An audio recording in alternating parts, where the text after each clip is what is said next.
Hello students, स्वागत है आपका आईसीटी वर्चुअल क्लासेस में। मैं हूं कविता, आपकी बायो टीचर। उम्मीद करती हूँ आप सभी अच्छे होंगे और स्वस्थ होंगे। सो क्लास कंटिन्यू करेंगे अपना चैप्टर जिसका नाम है इवोल्यूशन। और इवोल्यूशन में हम बात कर रहे हैं यहाँ पर ओरिजिन ऑफ लाइफ की।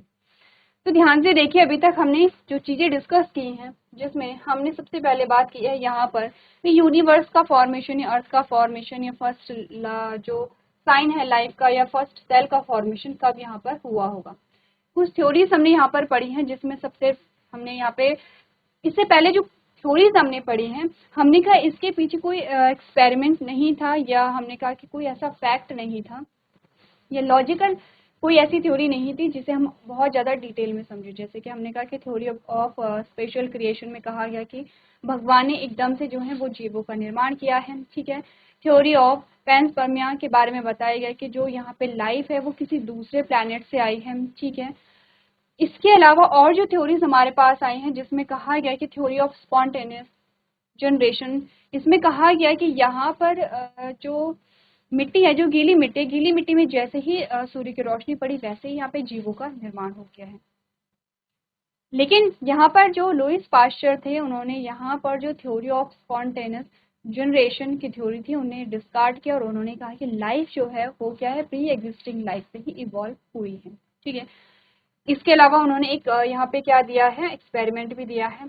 अब हमारे पास जो थ्योरी आती है, थ्योरी ऑफ केमिकल इवोल्यूशन, जिसमें कहा गया इससे पहले ये जो थ्योरी है आपने कहा ए बायोजेनेसिस है। ठीक है। ए बायोजेनेसिस का मतलब है कि नॉन लिविंग से लिविंग का फॉर्मेशन हुआ है। तो हमने कहा कि यहाँ पर क्या है, केमिकल इवोल्यूशन। आप देख रहे हैं कि जो केमिकल्स हैं उनसे यहाँ पर सेल का फॉर्मेशन हुआ है, जो यहाँ पर दिया है ओपेरिन ने। ठीक है। ओपेरिन ने हमें बताया कि यहाँ पर जो पृथ्वी जो थी वो जलता हुआ गोला थी। जैसे जैसे टेम्परेचर कम हुआ, आपने कहा इवेपोरेशन हो रहा है, क्लाउड का फॉर्मेशन हुआ। अब यहाँ पर रेन हो रही है, यानी कि कंटिन्यूसली बारिश हो रही है, जिससे कि जो पृथ्वी पे जो गड्ढे थे वो पानी से भर गए। प्रिमिटिव कुछ गैसेस थी अर्थ में, जिसमें हमने कहा CH4 है, NH3 है, CO2 है, H2 है। यहाँ पर क्या है, हीट यहाँ पे हो रही, हीट यहाँ पे पर्याप्त मात्रा में है, क्योंकि आपने कहा कि तापमान बहुत ज़्यादा है, वॉल्केनोज यहाँ पे फूट रहे हैं, लाइटनिंग यहाँ पे हो रही है। और इन प्रिमिटिव गैसों में कुछ रिएक्शन ही, कुछ ऑर्गेनिक सब्सटेंसेस बने, जैसे अमाइनो एसिड है, फैटी एसिड है, न्यूक्लियोटाइड है। इनमें अगेन क्या हुआ, रिएक्शन हुई है। और आपने कहा कि यहाँ पर क्या है, बायो मैक्रो मॉलिक्यूल का फॉर्मेशन हुआ। जैसे कि आपने कहा कि प्रोटीन है, जैसे कि आपने कहा कि RNA है, जैसे कि आपने कहा पॉलीसेकेराइड है। इनको कहा गया है प्रोटोबायोन्स। प्रोटोबायोन्स का मतलब हमने कहा cell like structure. Completely cell तो नहीं कहेंगे, पर सेल जैसी संरचनाएं यहाँ पर बनी है। ऊपर आपको टाइमलाइन यहाँ पे दिखाई गई है कि किन टाइम के बारे में हम यहाँ पर बात कर रहे हैं। ये तो कहा ओपेरिन ने। ठीक है। इसके बाद हमने कहा कि यहाँ पे जो प्रोटोबायोन्स थे उन्होंने कुछ दो प्रकार की संरचनाएं यहाँ पर देखी। जैसे ओपेरिन ने कोसर्वेट यहाँ पर देखा है और फॉक्स ने यहाँ पे माइक्रोस्फेयर देखा है। तो माइक्रोस्फेयर जो है आपने कहा कि वो सेल लाइक स्ट्रक्चर यहाँ पर बना। बात करते हैं यूरे मिलर एक्सपेरिमेंट की, जिन्होंने यहाँ पे ओपेरिन की जो थ्योरी थी उसे एक्सपेरिमेंटली प्रूव्ड किया है। यहाँ पर उन्होंने एक सेटअप बनाया और इस सेटअप में उन्होंने क्या किया है, वैसी ही कंडीशन थी, जो इन्वायरमेंटल कंडीशन है वैसे ही बनाई, जैसा कि प्रिमिटिव जो अर्थ थी जब अर्थ का फॉर्मेशन हुआ था उस टाइप का जो यहाँ पे सेटअप है, उस टाइप का जो इन्वायरमेंट है वो यहाँ पे क्रिएट किया गया। एक फ्लास्क लिया गया है, उसमें जो दो इलेक्ट्रोड को फिट किया गया है, जिससे कि स्पार्कलिंग होती रहे, यानी कि यहाँ पे टेम्परेचर बहुत हाई जो है वो बना रहे। 800 डिग्री सेल्सियस जो टेम्परेचर है यहाँ पर, वो यहाँ पर 800 डिग्री सेल्सियस का जो टेम्परेचर है वो यहाँ पर क्रिएट किया गया है। ठीक है। अब इस फ्लास्क में आपने कहा दो इलेक्ट्रोड हैं और कंटिन्यूसली यहाँ पे स्पार्कलिंग हो रही है, तो जो टेम्परेचर है, जो हीट है वो बहुत ज़्यादा है। ठीक है। इसके अलावा एक और फ्लास्क है। अब ध्यान से देखिए, ये जो सेटअप है ये क्लोज है। ठीक है। सबसे पहले जब यहाँ पर ये सेटअप तैयार किया गया तो जो बाहरी जो गैसें थी उनमें कोई भी इन्वॉल्व नहीं है। ऑक्सीजन यहाँ पे प्रेजेंट नहीं है। ठीक है। नाइट्रोजन यहाँ पे प्रेजेंट नहीं है, अदर गैसेस नहीं है। सिर्फ उन गैसेस को यहाँ पे रखा गया जो प्रिमिटिव जो अर्थ थी, जब अर्थ बनी थी तब वहाँ पर कुछ 3 गैसेस थी। ठीक है। इसमें आपने कहा कि जो वाटर वेपर भी प्रेजेंट था, आपने कहा CH4 है, NH3 है और यहाँ पर क्या है, H2 है। ठीक है। तो 3 गैसेस को यहाँ पर रखा गया है और आपने कहा कि एक और फ्लास्क लिया गया है जिसपे जो कंडीशन क्रिएट की गई है जैसे अर्थ में थी, जैसे अर्थ में क्या था, बॉइलिंग वाटर था, ठीक है। आपने हीटिंग सूप या बॉइलिंग सूप के नाम से जाना था। जब पृथ्वी पे वर्षा हो रही है तो उसका जो पानी है वो खौल रहा है क्योंकि अर्थ का टेम्परेचर ही बहुत ज़्यादा है। अब आप सोचिए कि कोई ऐसी चीज़ है कि जो एकदम इतनी हीट है, इतनी गर्म है, आपने कहा मेटल की कोई चीज़ और वो इतनी गर्म है कि एकदम लाल हो रही है, उसमें आप पानी डाल रहे तो वो जो पानी है वो खौलता हुआ दिखाई देगा आपको। तो कुछ ऐसी ही कंडीशन अर्थ पे थी, ठीक है। हमने एक फ्लास्क लिया और उसमें बॉइलिंग वाटर लिया, ठीक है। कंटिन्यूअसली वहां पर क्या है, जो पानी है वो बॉईल हो रहा है। पानी जब बॉईल होगा तो ऊपर की ओर उठेगा, जैसे जैसे ऊपर की ओर उठेगा तो आपने कहा ये जाएगा इस वाले फ्लास्क में जहाँ पर कुछ गैसेस हैं, ये गैसेस यहाँ पर हैं और यहाँ पर क्या है, कंटिन्यूअसली स्पार्कलिंग हो रही है। अब यहाँ पर क्या है, जैसे ही पानी जो है वेपर फॉर्म में यहाँ जाता है, अब इन गैसेस के बीच में रिएक्शन होती है और क्या किया गया, जब यहाँ पर जो वाटर वेपर है वो नीचे की ओर आता है तो इस सिलेंडर को यहाँ पर कुछ इस प्रकार से कवर किया जाता है। हो सकता है कि ऐसी कवरिंग यहाँ पर की गई है जो उसे क्या करे, कूल करे, जिसे ठंडा करे और कंडेंसेशन को यहाँ पे क्रिएट करे, ठीक है। तो यहाँ पे हमें यहाँ पे बनाया गया है कंडेंसर, यानी कि ये जो ट्यूब है इस ट्यूब के बाहर एक और सिलेंडर है जिसमें ठंडा पानी डाला गया है। ठंडा पानी अगर डाला गया है तो ये जो ट्यूब यहाँ से निकल रही है इसका टेम्परेचर कम होगा, टेम्परेचर कम हुआ तो वाटर वेपर अब लिक्विड की फॉर्म में आ गए हैं और यहाँ आके एक्यूमुलेट हो जाते हैं। क्योंकि ये कनेक्टेड है इस फ्लास्क से तो ये पूरा एक साइकिल चल रहा है, जैसे कि आपने देखा था जो अर्थ में आपने प्रिमिटिव जो अर्थ थी उस टाइम पे आपने देखा था। अब इस सैंपल को लिया गया है तो यहाँ पे पाया गया कि अमाइनो एसिड का फॉर्मेशन हुआ है। हमें यही तो जानना था कि ये गैसेस हैं, इनमें वाटर इफेक्ट है, ठीक है, टेम्परेचर इतना है, कोई और गैसेस नहीं है, और क्या इनसे अमाइनो एसिड का फॉर्मेशन हो सकता है क्योंकि यही बायो मैक्रो मॉलिक्यूल है। अमाइनो एसिड का फॉर्मेशन यहाँ पर हुआ, देखा गया, जब टेस्ट किया गया तो 3 प्रकार के अमाइनो एसिड हमें मिले हैं, ग्लाइसिन है, एलानिन है और एस्पार्टिक एसिड है। अब यहाँ पर कहा, यहाँ पर ये जो है जो हमने ओपेरिन ने जो अपनी थ्योरी दी थी वो यहाँ पे प्रूव हो चुकी है। इट मीन्स कि जो प्रिमिटिव गैसेस थी उनसे ऑर्गेनिक सब्सटेंस का फॉर्मेशन होता है। ऑर्गेनिक सब्सटेंस से ही क्या हुआ, मैक्रो मॉलिक्यूल्स का फॉर्मेशन हुआ, जिसमें हमने कहा जैसे कहा अभी भी आकर आप क्या करेंगे, जो अमाइनो एसिड है, अमाइनो एसिड को आप किसी गर्म चीज पे डालेंगे, गर्म रॉक पे डाला या किसी भी गर्म चीज पे डालेंगे तो वहां पर क्या होता है, आपने कहा कि वहां पर प्रोटीन का फॉर्मेशन होने लगता है, ठीक है। तो कुछ ऐसा ही हुआ होगा। तो आपने कहा आगे की चीजें भी यहाँ पे क्या कही हैं, देखी गई हैं कि अमाइनो एसिड है, अमाइनो एसिड को किसी किसी गर्म सरफेस पे किसी गर्म चीज पे डाला गया और उससे क्या हो गया है, प्रोटीन का फॉर्मेशन हो जाता है। इससे ये प्रूव हुआ कि यहाँ पर जो सेल बनी है, ठीक है। अब सेल क्या है, आपने कहा जैसे प्रोटीन बना है, ठीक है, तो सेल क्या, आपने कहा अब प्रोटीन में जैसे ही लिपिड ऐड हुआ होगा, क्योंकि यहाँ पे फैटी एसिड भी बना है, जैसे लिपिड ऐड हुआ होगा तो उसने लिपिड बाइलेयर बनाई होगी, ठीक है। सेल के अंदर क्या है, प्रोटीन है यहाँ पर। इसी प्रकार से आपने कहा कि सेल जो है वो इवॉल्व यहाँ पर हुई होगी। तो नेक्स्ट हमने कहा कि जो यहाँ पर नेक्स्ट हमारे पास जो टॉपिक आते हैं कि origin of first cell, first cell का जो ओरिजिन है वो किस प्रकार से हुआ है। प्रीवियस लेक्चर में हमने बात की है कि किस प्रकार से सेल्स का फॉर्मेशन हुआ है। मैं पहले लिख रही हूँ, एक एक करके हम यहाँ पे क्या करेंगे, डिस्कस करेंगे। आधा जो पोर्शन है वो आपने देख लिया था कि कैसे यहाँ पर फोटो ऑटोट्रॉप का फॉर्मेशन हो गया था। अभी तक यूकैरियोट सेल की बात चल रही है, अभी तक प्रोकैरियोट सेल की बात चल रही है। पहले क्या होगा, प्रोकैरियोट सेल बनेगी, यूकैरियोट क्योंकि एडवांस है तो बाद में बनेगा। हमने कहा सबसे पहले यहाँ पर बनती है प्रोकैरियोट, ठीक है, प्रोकैरियोट, यानी कि सबसे पहले बनेंगे हेटेरोट्रॉफ,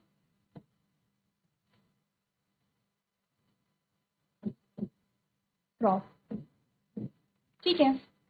डिस्कस करेंगे एक एक करके। हेटेरोट्रॉप से फॉर्मेशन हुआ है ऑटोट्रॉप का, ठीक है। लेकिन ये जो ऑटोट्रॉप थे ये किस प्रकार के ऑटोट्रॉप थे, कीमो ऑटोट्रॉप थे, ठीक है। कीमो ऑटोट्रॉप से बने हैं यहाँ पर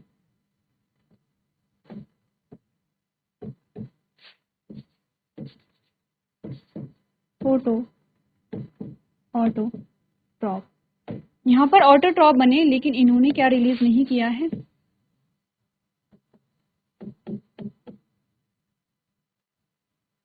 डिड नॉट रिलीज ऑक्सीजन। जब फोटो ऑटोट्रॉप बने तो इन्होंने भी क्या नहीं किया है,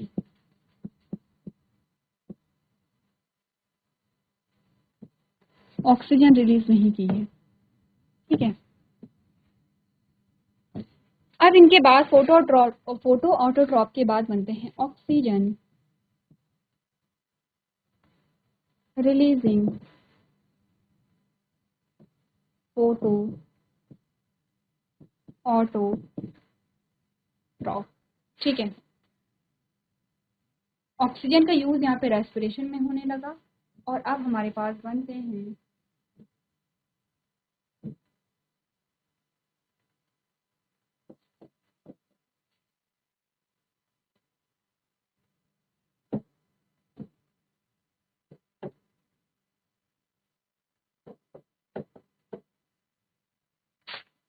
एक बार अगर इस सीक्वेंस को आप देखेंगे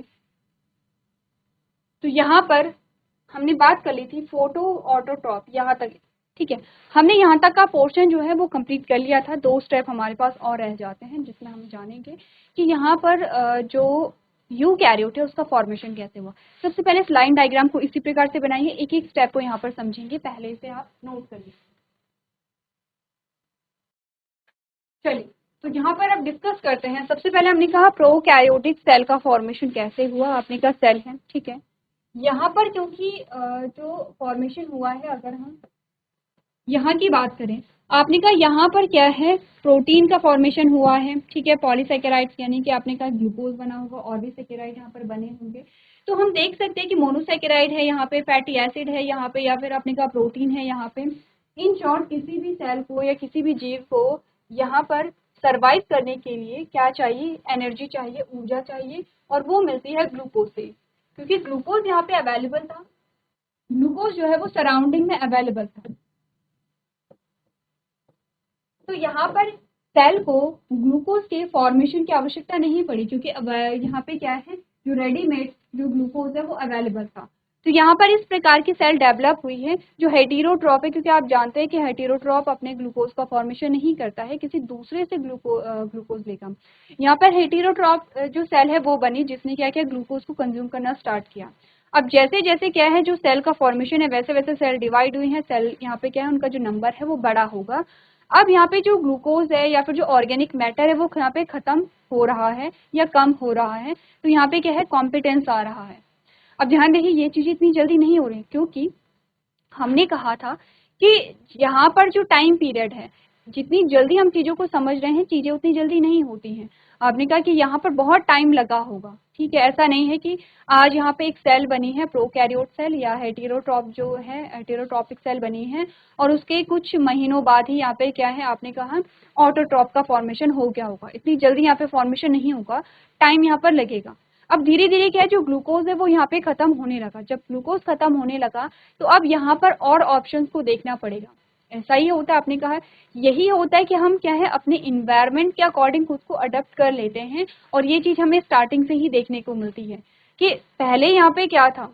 आपने कहा पहले ग्लूकोज अवेलेबल था, तो सेल्स ने यहाँ पे क्या किया है, कोई भी अलग से फंक्शन को परफॉर्म नहीं किया है, यहाँ पर अपने फूड का फॉर्मेशन नहीं किया है। लेकिन जब फूड कम होने लगा या फूड खत्म होने लगा, अब आपने कहा कि यहाँ पर आ गई हैं जो हेटेरोट्रॉप सेल हैं, जो ऑटोट्रॉप सेल हैं वो आ गए हैं। ऑटोट्रॉप सेल ने क्या किया है, उन्होंने एक एनर्जी सोर्स लिया और वहां से क्या किया है, ऊर्जा का उत्पादन शुरू कर दिया है। तो यहाँ पर जो आपने का एनर्जी सोर्स था,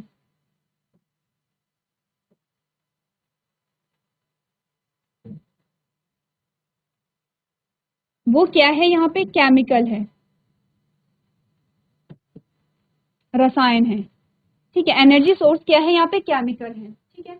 एनर्जी सोर्स केमिकल को लिया गया। अब केमिकल का यूज किया गया यहाँ पर ऑक्सीजन को एनर्जी को रिलीज करने के लिए। अभी ऑक्सीजन यहाँ पे कहीं नहीं आएगी, ठीक है। तो केमिकल आपने कहा एज अ एनर्जी सोर्स, आपने कहा कि यहाँ पर हम एनर्जी सोर्स जो लिखते हैं वो क्या लिखेंगे,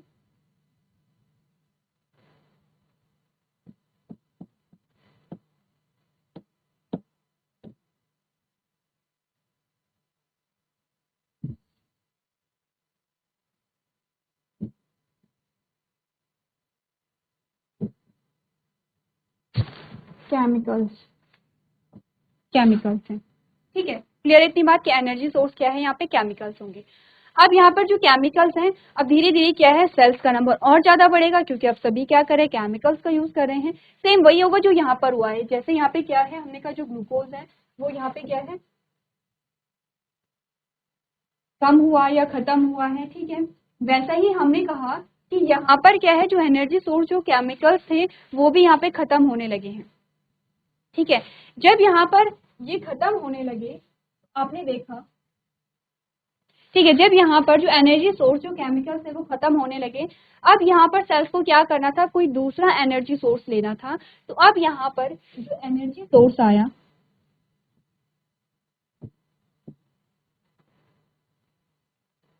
वो आया सन या सूर्य, ठीक है। इन्होंने क्या किया, सनलाइट को एज अ एनर्जी सोर्स लिया और अब यहाँ पर क्या है, ये क्या कर रहे हैं, अपने लिए एनर्जी का फॉर्मेशन कर रहे हैं, ऊर्जा का निर्माण कर रहे हैं या ग्लूकोज का फॉर्मेशन कर रहे हैं।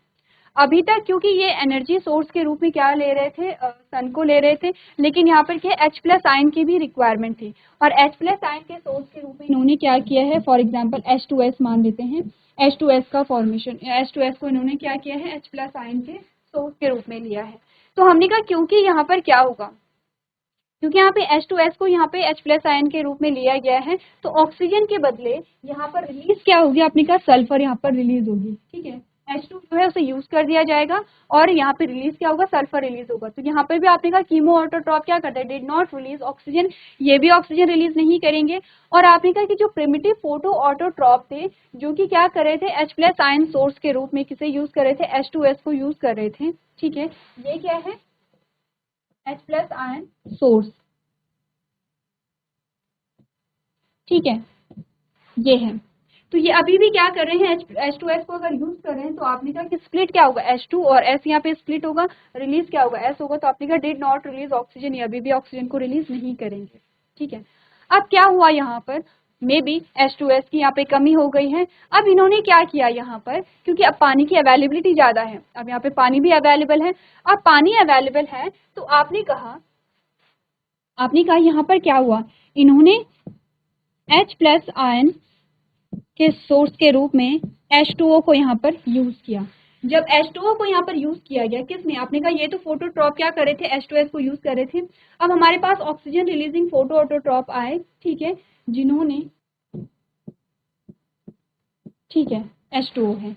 अब इन्होंने क्या किया है, H+ आयन सोर्स के रूप में क्या किया है, H2O यानी कि वाटर को यूज किया है। अब H2 और ऑक्सीजन स्प्लिट हो जाएगा और यहाँ पर क्या बनने लगी, ऑक्सीजन रिलीजिंग फोटो ऑटोट्रॉप। अब जो आज की डेट में आप जो फोटो ऑटोट्रॉप देखते हैं वो आपके यही फोटो ऑटोट्रॉप होते हैं। आज की डेट में जब आप कहते हैं कि ग्रीन जो प्लांट्स होते हैं वो क्या होते हैं, यहाँ पर ऑटोट्रॉप होते हैं, वो यही है। प्रीवियस लेक्चर में हमने बोला था कि जो यहाँ पे प्रिमिटिव टाइम की जब हम बात करें और जब स्टार्टिंग में जब ऑक्सीजन बनी थी तो हमने कहा था कि ये क्या थे, यहाँ पे एज अ टॉक्सिक गैस के रूप में यहाँ पर ये रिलीज हुई थी। धीरे धीरे जो यहाँ पे सेल्स थी उन्होंने क्या किया, अडॉप्ट किया और यहाँ पर अब ऑक्सीजन को क्या है, सांस के रूप में यहाँ पे ऑक्सीजन का यूज करने लगे। अब हमने कहा कि ये अभी तक सारे क्या है, प्रोकैरियोट हैं, यहाँ तक का जो टाइम है ये सारा क्या है, प्रोकैरियोट है, ठीक है। यहाँ से यूकैरियोट सेल का फॉर्मेशन होता है कैसे, हमने बोला यहाँ पर एक यूकैरियोट सेल थी, ठीक है, ये भी एक यूकैरियोट सेल थी और ये भी एक क्या थी, यूकैरियोट सेल थी। इस यूकैरियोट सेल ने इस यूकैरियोट सेल को क्या किया, एंगल्फ कर लिया है या खा लिया है, ठीक है, इसने क्या कहते हैं, इसे खा लिया। रिजल्ट क्या आया, बेसिकली होता क्या है नॉर्मली कि जब एक सेल ने किसी बड़ी सेल ने किसी छोटी सेल को खाया तो वो सेल क्या हो जाती है, डाइजेस्ट हो जाती है, पच जाती है। लेकिन जब इस सेल ने इसे खाया, ठीक है, इस सेल ने क्या किया, जब इसे खाया, ध्यान देखिए ये एरो आपको बता रहा है कि इसने क्या किया है, इसे खाया है, ठीक है। अगर मैं इस एरो को यहाँ पे बताऊं तो इसका मतलब होगा कि ये जो सेल है इसके अंदर यहाँ पर चली गई है। तो आपने क्या किया है, इसने इसे क्या किया, ईट या खाया है, ठीक है, इसने इसे क्या किया, खाया। तो नॉर्मली क्या होना था, इस सेल ने डाइजेस्ट हो जाना था जब इस बड़ी सेल ने इस छोटी सेल को खाया था। लेकिन ये जो छोटी सेल थी ये इसकी डेथ नहीं हुई, बल्कि ये क्या हुई, यहाँ पे लिविंग सेल के रूप में इसके अंदर रहने लगी, ठीक है। और इस प्रकार से आपने कहा कि अब ये सेल क्या कहला रही है, यूकैरियोट सेल कहला रही है। यूकैरियोट सेल का मतलब क्या होता है, अब हमने जब यूकैरियोट सेल को हम देखते हैं तो हमें कुछ इस प्रकार के क्रिएचर दिखते हैं। देखिए ध्यान से देखिए, एक बार फिर से यहाँ पर डिस्कस करते हैं, ठीक है।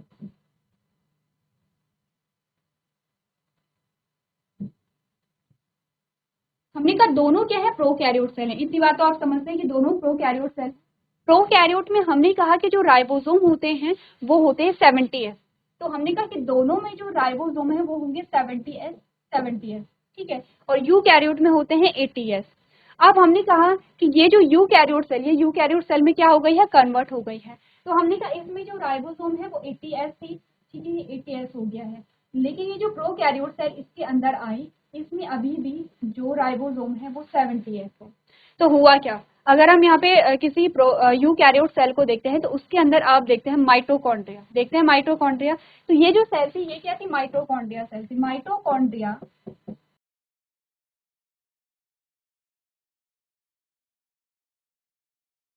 हमने कहा माइटोकॉन्ड्रिया खुद में जो अभी हमारे सेल के अंदर पाया जाता है, जब आप सेल ऑर्गेनेल्स के बारे में पढ़ते हैं, आपने माइटोकॉन्ड्रिया पढ़ा है, तो जो माइटोकॉन्ड्रिया है वो खुद में एक प्रोकैरियोट सेल हुआ करती थी, उसका खुद का एक क्या था, एक अस्तित्व था, ठीक है। ऐसे ही प्लांट सेल में भी एक ऑर्गेनली है जो कि आप घर से करके लेके आएंगे, क्योंकि जब हम सेल चैप्टर पढ़ते हैं तब हम उसके बारे में पढ़ते हैं। तो हमने कहा माइटोकॉन्ड्रिया खुद में क्या थी, एक प्रोकैरियोट सेल थी।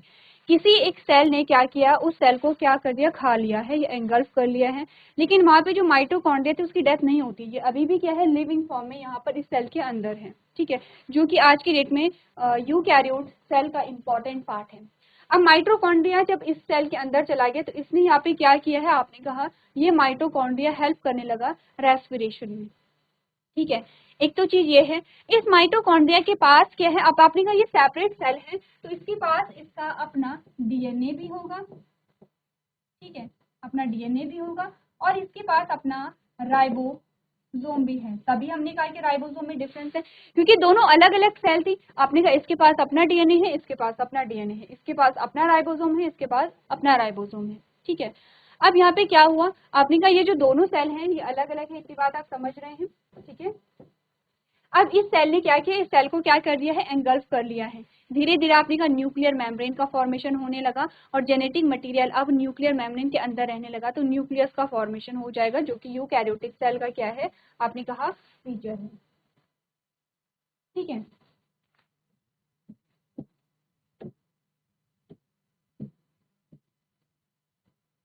क्लियर है। अब हमने कहा कि यहाँ पर ये जो सेल है, जो यूकैरियोट सेल थी जो इसके अंदर है, आपने कहा इसके फीचर्स अभी भी यूकैरियोट सेल के, अभी भी अगर यूकैरियोट सेल में आप माइटोकॉन्ड्रिया को देखेंगे, ऑब्जर्व करेंगे, तो इसके अंदर जो राइबोसोम होगा वो 70S का होता है, और इसके अंदर अपना क्या होता है, अपना अलग से अपना डीएनए होता है, अपना राइबोसोम होता है, ठीक है। ये जो सेल है, जो मेन सेल हमारी होती है माइटोकॉन्ड्रिया, जिसके अंदर है, जिस सेल के अंदर है, अभी आज की डेट में आप माइटोकॉन्ड्रिया को सेल नहीं कहते हैं, माइटोकॉन्ड्रिया को हम सेल ऑर्गेनेली कहते हैं, कोशिकाएं कहते हैं। और जो माइटोकॉन्ड्रिया जिस सेल के अंदर होगी उसका अपना राइबोसोम है 80S, और उसका अपना क्या होगा, अलग से जेनेटिक मटेरियल भी होगा। तो क्या समझे आपकी प्रोकैरियोट सेल से कैसे हुआ यहाँ पे यूकैरियोट सेल का फॉर्मेशन, इस प्रकार से होता है, ठीक है। एक बार देखिए कि यहाँ पर कैसे सेल का फॉर्मेशन हुआ और कैसे प्रोकैरियोट से यूकैरियोट सेल का फॉर्मेशन यहाँ पे हो जाता है। चलिए आगे बढ़ते हैं, और अब बात करते हैं यहाँ पर नेक्स्ट जो हमारा टॉपिक आता है, जो है एविडेंस ऑफ इवोल्यूशन फ्रॉम, ठीक है। आपने कहा कि सबसे पहले तो इवोल्यूशन से हमने क्या समझा, हमने कहा इवोल्यूशन का मतलब है कि यहाँ पर अगर हम सिंपल लैंग्वेज में कहें कि एक स्पीशीज से किसी दूसरी स्पीशीज का फॉर्मेशन, ठीक है। या फिर अगर हम इतना एडवांस ना भी कहें, अगर अभी कुछ देर पहले आपने देखा कि पहले हेटेरोट्रॉपिक सेल बनी, ठीक है, परपोषी कोशिका बनी, फिर स्वपोषी कोशिका बनी, ठीक है।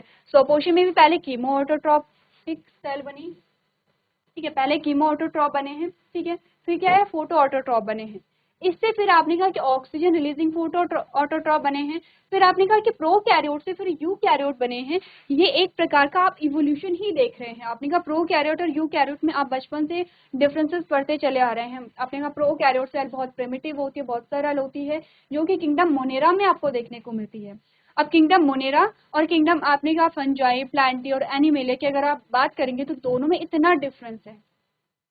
आपने कहा सिर्फ स्पीशीज का डिफरेंस नहीं आया है, यहाँ पे किंगडम ही अलग हो गए हैं। 5 किंगडम हमने पढ़े हैं। स्पीशीज तो आपने कहा कि सबसे छोटी इकाई होती है वर्गीकरण की।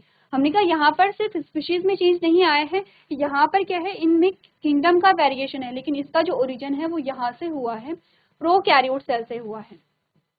ठीक है, प्रोकैरियोटिक सेल से हुआ है। ठीक है, अब यहाँ पे हमने कहा कि इसी को हम क्या कहते हैं, इवोल्यूशन कहते हैं। जैसे कि आपने कहा कि धीरे धीरे क्या है, ऐसा तो नहीं है कि जो ह्यूमंस हैं वो स्टार्टिंग में बन गए थे, ऐसा नहीं हुआ। हमने कहा धीरे धीरे डेवलपमेंट हुआ है। ठीक है, सेल से आपने कहा कि कुछ क्रिएचर्स बने होंगे। ठीक है, आपने कहा कि जैसे आप पढ़ते हैं तो हमने कहा कि जैसे फिशेस हैं, फिशेस से रेप्टाइल्स बनते हैं, रेप्टाइल्स से आपने कहा कि क्या है, एम्फीबिया और मैमल्स बनते हैं। तो इस प्रकार से क्या है, यहाँ पे जो इवोल्यूशन है वो चलता चला आ रहा है। एविडेंस क्या है इवोल्यूशन के, आपने कहा कि सबसे बड़े जो एविडेंस हमारे पास आते हैं वो आते हैं फॉसिल्स। ठीक है, फॉसिल्स जिन्हें आप जीवाश्म कहते हैं। फॉसिल्स क्या होते हैं, फॉसिल्स या जीवाश्म आपने देखे होंगे, जैसे कि जो पुरातत्व विभाग होते हैं, तो जैसे वहाँ पर क्या करते हैं, वो किसी भी क्षेत्र का निरीक्षण करते हैं या वहाँ पे कुछ खोज करते हैं या वहाँ पे खुदाई करते हैं, तो वहाँ पे बहुत सारे जो नए एविडेंस मिलते हैं, जैसे कि जीवाश्म आपने देखे होंगे। जीवाश्म एक्चुअली में वो है कि जो किसी बहुत पुराने टाइम में किसी भी जीव के जो बहुत हार्ड या सख्त जो पार्ट हैं वो आपको मिलते हैं। जैसे कि हो सकता है कि पूरा का पूरा स्केलेटल सिस्टम मिला, पूरा का पूरा कंकाल तंत्र मिल जाए, या कुछ हड्डियां या दांत या स्कल का पोर्शन मिल जाए, तो इसे हम जीवाश्म कहते हैं। यहाँ पे वैरी करता है कि किसी के पूरे स्कल आपको देखने को मिल जाते हैं, किसी का पूरा जो कंकाल तंत्र है वो देखने को मिल जाते हैं, किसी की कुछ हड्डियां देखने को मिल जाती हैं। इसके साथ ही आपने कहा कि अगर हम पोलर रीजन की बात करें या फिर हम किसी ऐसे रीजन की बात करें जो क्या है, बर्फीला इलाका है, तो वहां पर अगर कोई ऑर्गेनिज्म रहे होंगे और उनकी डेथ हुई होगी तो उनके ऊपर क्या है, बर्फ की परत चढ़ गई होगी। अगर खुदाई करते हैं तो कुछ कुछ ऐसे भी दिखाई देते हैं कि जिनकी स्किन अभी भी वैसी ही होगी, क्योंकि क्या है, बर्फ के अंदर क्या है, वो वहाँ पे सेफ है। तो हमने कहा कि जो जीवाश्म है वो क्या मिलते हैं आपको, मिट्टी के नीचे या पृथ्वी के नीचे जब आप खुदाई करते हैं तब मिलते हैं। अब ऐसा भी नहीं है कि सारे जीवों के जीवाश्म हमें मिल जाएं, क्योंकि अगर ऐसा होता तो यहाँ पर आपको जीवाश्म ही जीवाश्म मिलते चारों तरफ।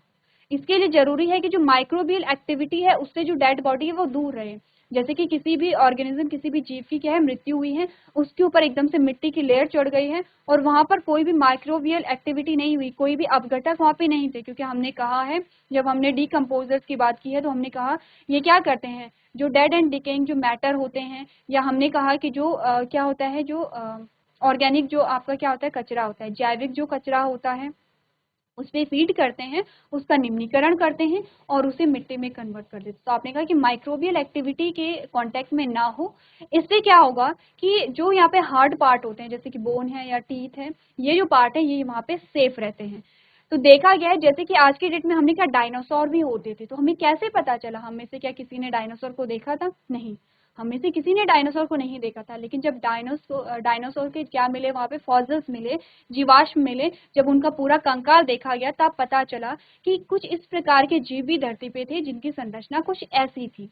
ठीक है, तो यहाँ पर हमने कहा कि अगर ऐसा होता, अब आज के डेट में तो यहाँ पे जो डायनासोर है वो नहीं है, इट मीन्स कि क्या है, यहाँ पे चेंजेस होते रहे हैं, जो स्पीशीज है उनमें चेंजेस होते रहे हैं। आपने कहा जो स्पीशीज है वो डेवलप होती रही हैं, कुछ स्पीशीज क्या है एलिमिनेट हो गई हैं, कुछ क्या है यहाँ से खत्म हो गई हैं, विलुप्त हो गई हैं। ठीक है, क्योंकि वो इन्वायरमेंट के अकॉर्डिंग अडेप्ट नहीं कर पाए हैं और कुछ नई स्पीशीज यहाँ पर बनने लगी हैं। हमने कहा ये सबसे बड़ा प्रूफ है कि यहाँ पर इवोल्यूशन हुआ है, क्योंकि आपको कुछ ऐसे जीव भी मिलते हैं जो कि आज की डेट में हमें दिखाई नहीं देते हैं, सिर्फ उनके फॉसिल्स हमारे पास होते हैं। हमने कहा हमारे पास कुछ पैलियोंटोलॉजी, ठीक है, जिसमें हमने क्या कहा, it is the study of fossils. ठीक है, फॉसिल्स की स्टडी को आप क्या कहते हैं, पैलियोंटोलॉजी कहते हैं। The fossils are remain of past organism preserved in a sedimentary rocks. आपने कहा कि जो पृथ्वी के नीचे या मिट्टी के नीचे जो यहाँ पर क्या बचते हैं, जीवों के जो अवशेष बचते हैं। ठीक है, जीवों के अवशेष में क्या होगा, हड्डियां नहीं मिलेंगी, ठीक है, स्किन तो नहीं मिलेगी, या स्किन उन एरिया में मिलेगी जो बर्फीले इलाके होते हैं, वो भी रेयर केस यहाँ पर होते हैं। ठीक है, तो आपने कहा इस प्रकार के जो जीवाश्म होते हैं उनसे हमें क्या मिलता है, यहाँ पर इवोल्यूशन का जो एविडेंस है वो देखने को मिलता है। कंपैरेटिव एनाटॉमी एंड मॉर्फोलॉजी, आपने कहा rocks form a sediments and a cross section of earth crust and indicate the arrangement of sediments one over other during the long history of earth। आपने कहा कि जो अर्थ है जब खुदाई की जाती है ठीक है, ये अर्थ है, ठीक है। अब जब खुदाई की जाती है, इसकी अलग अलग लेयर हैं। आपने कहा यहाँ पर जो जीवाश्म मिले हैं इनकी संरचना कुछ और थी, यहाँ पर जो जीवाश्म मिले हैं उनकी संरचना कुछ और थी, और यहाँ पर जो जीवाश्म मिले हैं उनकी संरचना कुछ और थी। जहाँ पे ये जीवाश्म मिले हैं अलग अलग संरचना है, अलग अलग स्ट्रक्चर है। आपने कहा एकदम टोटली डिफरेंट स्ट्रक्चर हमें देखने को मिला। इससे पता चला है कि नई स्पीशीज इवॉल्व हो रही है, नई स्पीशीज बन रही है यहाँ पे। इसके अलावा ये भी देखा गया कि अगर हम जैसे जैसे हम ऊपर की ओर बढ़े वैसे वैसे हमें जीवाश्मों की संख्या अधिक मिली। अब इससे हमें क्या पता चला? इससे हमें ये पता चला कि स्टार्टिंग में जो जीव थे वो कम रहे होंगे। ऑब्वियसली बात है, क्योंकि अभी तो सेल का फॉर्मेशन ही हो रहा है, अभी तो जीव बन ही रहे हैं। जैसे जैसे टाइम बीता वैसे वैसे ये अब ये लेयर क्या दिखा रही है? कुछ जीव हैं वो मिट्टी के नीचे दब गए हैं, इनके जीवाश्म यहाँ पर हैं। कुछ नई स्पीशीज आई हैं, फिर इनकी डेथ हुई, ये मिट्टी के नीचे दब गए हैं। फिर कुछ और जीव आए हैं, ये मिट्टी के नीचे जब दब गए हैं। कुछ और नए जीव आए हैं जो मिट्टी के नीचे दब करके जो क्या बना रहे हैं? फॉसिल्स बना रहे हैं, या फिर ये क्या है? जीवों के जो जीवाश्म हैं वो मिट्टी के नीचे दबे हुए हैं। देखा गया कि जैसे जैसे ऊपरी जो लेयर थी, जैसे खुदाई होती तो नीचे की ओर जाते हैं, तो जैसे जैसे नीचे की ओर गए वैसे वैसे नंबर ऑफ फॉसिल्स क्या हुए हैं? कम हुए हैं, जो इंडिकेट करता है कि जब अर्थ का फॉर्मेशन हो रहा था तब बहुत ज्यादा जीव नहीं थे। धीरे धीरे क्या हुआ? डेवलपमेंट की प्रोसेस हुई, धीरे धीरे यहाँ पर जो जीव हैं वो बने, और अलग अलग प्रकार के जीव बने हैं, अलग अलग प्रकार की स्पीशीज यहाँ पर बनी है, अलग अलग प्रकार की जो स्पीशीज है वो इवॉल्व हुई है। तो ये तो है नंबर ऑफ फॉसिल्स। नेक्स्ट हमारा आता है नेचर ऑफ फॉसिल्स। ठीक है, हमने कहा नंबर ऑफ फॉसिल्स और